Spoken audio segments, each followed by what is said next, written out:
बच्चों आज का टॉपिक है direct indirect. Direct indirect. Direct indirect में डायरेक्ट इनडायरेक्ट के प्रकार, ये कितने प्रकार के होते हैं? नंबर 1, ये असर्टिव होंगे, हाई स्कूल में असर्टिव आएंगे। नंबर 2, इंटेरोगेटिव आएंगे। और नंबर 3, इम्पेरेटिव आएंगे।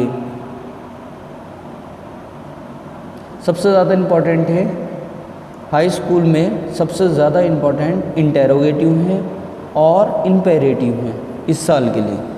तो असर्टिव में शुरुआत हम असर्टिव से ही करेंगे। असर्टिव स्टार्ट होगी असर्टिव से। Assertive sentence. असर्टिव सेंटेंस क्या होता है? असर्टिव सेंटेंस की पहचान, सबसे पहले पहचान। असर्टिव सेंटेंस ये है सेंटेंस सब्जेक्ट से स्टार्ट होंगे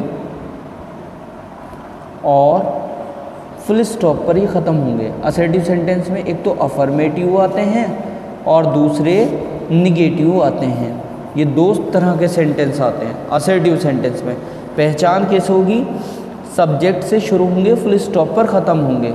जब पहचान हो गई, अब हमें इसका नियम भी पता होना चाहिए। नियम में क्या क्या लगेगा? नियम में हम इसमें अगर सेस टू आता है, सेस टू आता है तो हम इसको टेल्स में चेंज करेंगे, और अगर सेड टू आता है तो हम इसको टोल्ड में चेंज करेंगे। और कनेक्टर के लिए, कंजक्शंस के लिए, कनेक्टर भी कह सकते हैं, कंजक्शंस भी कह सकते हैं। कनेक्टर का मतलब होता है जोड़ना।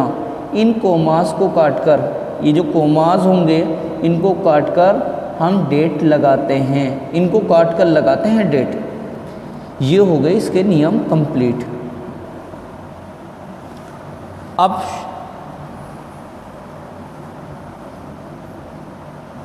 तीनों पेज। इसमें डायरेक्ट एंड इनडायरेक्ट में सबसे पहला शुरू होता है person, first person. First person दो होते हैं, याद रखना। First person. इनडायरेक्ट इनडायरेक्ट में पर्सनों का ही खेल होता है। डायरेक्ट इनडायरेक्ट में पर्सन ही यूज़ होते हैं ज़्यादातर। फर्स्ट पर्सन, फर्स्ट पर्सन क्या होता है? आई होता है, वी होता है, बस दो होते हैं फर्स्ट पर्सन।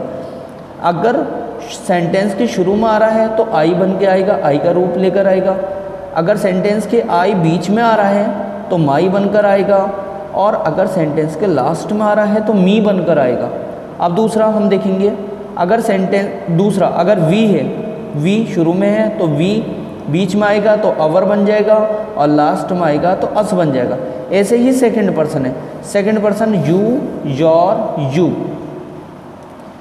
अब इसमें वी भी लगा रखा है, इसमें यू प्लस वी। वी का मतलब होता है वर्ब। वर्ब अगर यू वर्ब से पहले है तो यह वाला यू है, और अगर वर्ब के बाद है तो यह वाला यू है। ये सेंटेंस में पता चलेगा, पूरा ये क्लियर सेंटेंस हो जाएगा। और अगर बीच में आ रहा है तो योर। थर्ड पर्सन बच्चों ये हैं। अब इसमें हम सेंटेंस देखते हैं, सेंटेंस कैसे आएगा। सेंटेंस आएगा, पहला सेंटेंस है ही सेज टू मी, उसने मुझसे कहा। She is going to school, वह स्कूल जा रही है। बच्चों इसमें हमारे ये जो सेंटेंस लिखा है इसमें हमारे दो सेंटेंस हैं। पहला तो ये है, और एक सेंटेंस कोटेशंस के अंदर क्लोज है। ये कोटेशंस आ गई, कोटेशंस के अंदर बंद है दूसरा सेंटेंस। पहला सेंटेंस जो होगा जिसमें सेड टू या सेज टू होगा उसको हम नाम देते हैं रिपोर्टिंग वर्ब का। और जो दूसरा सेंटेंस होगा जो कोटेशंस में होगा इसे हम नाम देते हैं रिपोर्टिंग स्पीच का। जो हमारी पहचान होगी, जो सब्जेक्ट से शुरू होगा फुल स्टॉप पर ख़त्म होगा, जो हमारी पहचान होगी रिपोर्टिंग स्पीच से ही होगी। पहचान कैसे होगी? रिपोर्टिंग स्पीच से ही हमारी पहचान होगी। देखो बच्चों, सब्जेक्ट से स्टार्ट हो रहा है, शी सब्जेक्ट से स्टार्ट हो रहा है और फुल स्टॉप पर ये ख़त्म हो रहा है, तो असर्टिव सेंटेंस है भाई। सब्जेक्ट से शुरू हो रहा है, फुल स्टॉप पर ख़त्म हो रहा है, असर्टिव सेंटेंस है। अब रूल्स में क्या है? रूल्स में दे रखा है सेज टू को टेल्स में चेंज करेंगे, सेड टू को टोल्ड में, और कनेक्टर के लिए डेड। अब हम यहाँ सिंपल से देखेंगे भाई, ही का तो ही आ गया, सेज टू का टेल्स आ जाएगा, मी का मी। कनेक्टर के लिए मैंने बताया था, कनेक्टर के लिए क्या आएगा? डेट आएगा। शी कौन सा पर्सन है भाई? शी कौन सा पर्सन है? Third person.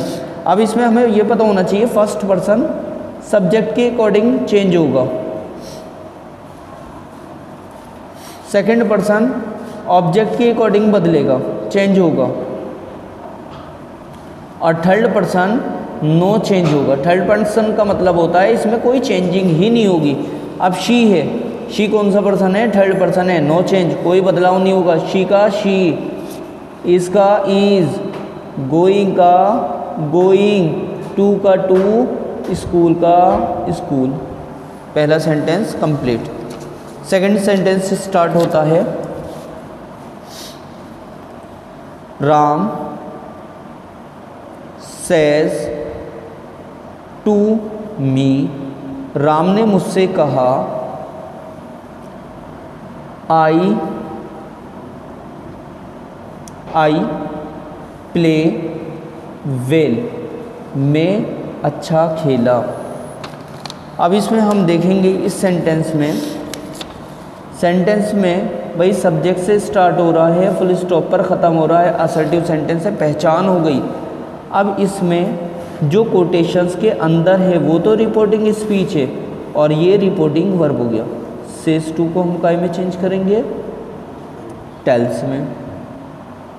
राम का राम, मी का मी। कनेक्टर के लिए मैंने बताया, कनेक्टर के लिए क्या आता है? डेट। आई कौन सा पर्सन है? आई है फर्स्ट पर्सन, यहाँ दे रखा है आई फर्स्ट पर्सन है, काय में चेंज होगा? सब्जेक्ट्स में। अब सब्जेक्ट इसे कहते हैं, ऑब्जेक्ट इसे कहते हैं। सब्जेक्ट इसे कहेंगे, ऑब्जेक्ट इसे कहेंगे। अब आई ना लिखकर जो सब्जेक्ट की जगह होता है उसको लिखते हैं। अब राम दोबारा आते में सही नहीं लगेगा। अगर लड़के का नाम है तो इसका प्रोनाउन ही लिखेंगे, और अगर लड़की का नाम है तो शी लिखेंगे। अब राम लड़के का नाम है तो ही, प्ले का प्लेज, इसमें एस लग जाएगा। इसमें एस क्यों लगेगा? क्योंकि प्रेजेंट डेफिनेट का टेंस है। आई वी यू दे के साथ वर्ब की खालिस फर्स्ट फॉर्म आती है। ही शी इट या नाम के साथ इसमें वर्ब की फर्स्ट फॉर्म में एस या एस लग जाएगा। वेल का वेल। Sentence complete. अगला sentence, she says comma inverted commas I am good girl, मैं एक अच्छी लड़की हूँ। शी सेज, उसे वह कहती है I am a good girl, मैं अच्छी लड़की हूँ। तो ये कैसे बनेगा भाई? इसमें है शी का शी। अब इसमें सेज के बाद टू नहीं है, इस वजह से टेल्स में चेंज नहीं होगा। यहाँ टू है तब टेल्स में चेंज हो रहा था, लेकिन यहाँ खाली टेल्स है, सेज है तो सेज का सेज ऐसी आ जाएगा। अगर टू होता तब चेंज होता। कनेक्टर के लिए डेट। आई कौन सा पर्सन है? फर्स्ट पर्सन है। फर्स्ट पर्सन सब्जेक्ट के अकॉर्डिंग चेंज होगा। आई ना लिखकर अब शी लिखा जाएगा। क्योंकि शी क्यों लिखा जाएगा? क्योंकि ये प्रोनाउन है। अगर नाम होता तब शी लिखा जाता, अगर लड़की का नाम होता शी, लड़के का नाम होता ही। अब फिलहाल ये प्रोनाउन दे रखा है, प्रोनाउन का एज इट इज़ ऐसे ही उतर जाएगा। शी के साथ एम नहीं आता, शी के साथ इज आएगा। गुड का गुड, और गल का गल, फुल स्टॉप, और कोटेशंस ये हट जाएंगे।